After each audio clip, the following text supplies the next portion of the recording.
High context and low context cultures. Makes you wonder, different modes of communication, another example of intercultural differences.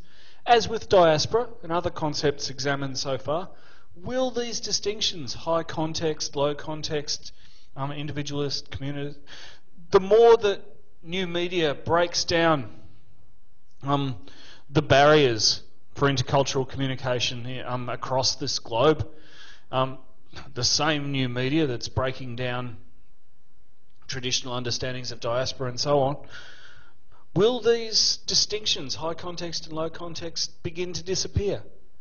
I would like to suggest to you that perhaps one day they will, but it will be a very long process. It's not going to happen anytime soon. Okay, next up, two more terms. Avowal and ascription. Avowal is the process by which individuals portray themselves, whereas ascription is the process by which others attribute identities to them. Now, I'd like to put it to you that considerable internal turmoil results when there is large disparity between the way that you see yourself and the way that others see you. It can be a major problem. Okay. Next up, Stuart Hall again. One of my favourite theorists. Denotation and connotation. Denoted and connoted meanings. Okay. Stuart Hall's 1980 theory for encoding and decoding dominant cultural texts from non-dominant positions. Remember what we said earlier about dominant, negotiated and oppositional readings.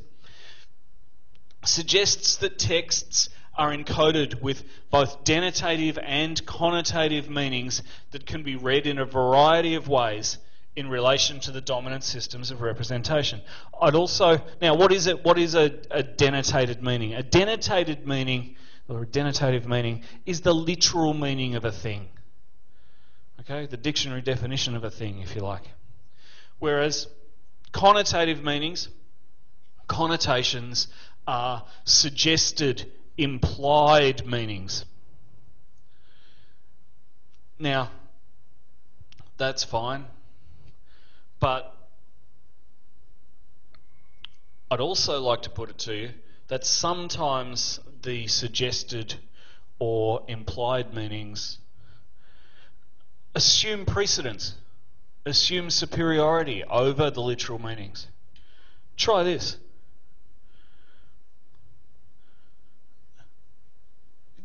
Guy goes out, gets some roses, takes them to his girlfriend. Now his girlfriend, being a sweet little girl, is thrilled, absolutely, and she's oh darling, you shouldn't have, but I'm glad you did. Thank you so much, thank you. And she accepts the roses and runs to the kitchen, gets her best vase, fills it with water. And puts the roses into the water and then puts the whole ensemble onto the mantelpiece where she can admire them, and because she's filled with visions of love and romance and so on and so forth, which is all great. And like I said, it's fantastic that sometimes the connotative meanings, that is the implied or suggested meanings, in this case love and romance, by far outstrip the literal meanings. Because literally, what's happened? What is this picture? A guy's found something that's beautiful in nature. He's cut off its sex organs, presented them to his girlfriend, who's taken them, put them on life support, and then put them on display where she can enjoy quietly watching them die over the coming week.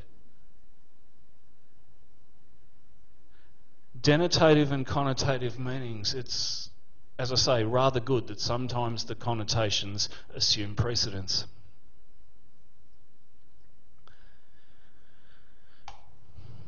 And I'll leave you with this. Glocalization. Glocalization, obviously, it's a hybrid word, globalization and local. Combinations of the global and the local, or local adaptations, to use Iwabuchi's phrase, local adaptations of globally diffused television formats. Talking about television, but we talked about similar things, glocalization in the context of adaptations of food and so on earlier on. Ditto, Iwabuchi was talking about television, but he also writes, the prevalence of television formats that market the pleasure of being both same and different, in other words, of feeling local, is indicative of an uneven process of decentering globalisation. So that whole westernisation, Americanisation thing, these are ways in which the local cultures can react, respond and resist. And on that note, thank you for your attention. I hope that you found this useful, informative, and even a little bit fun. Thank you. See you later.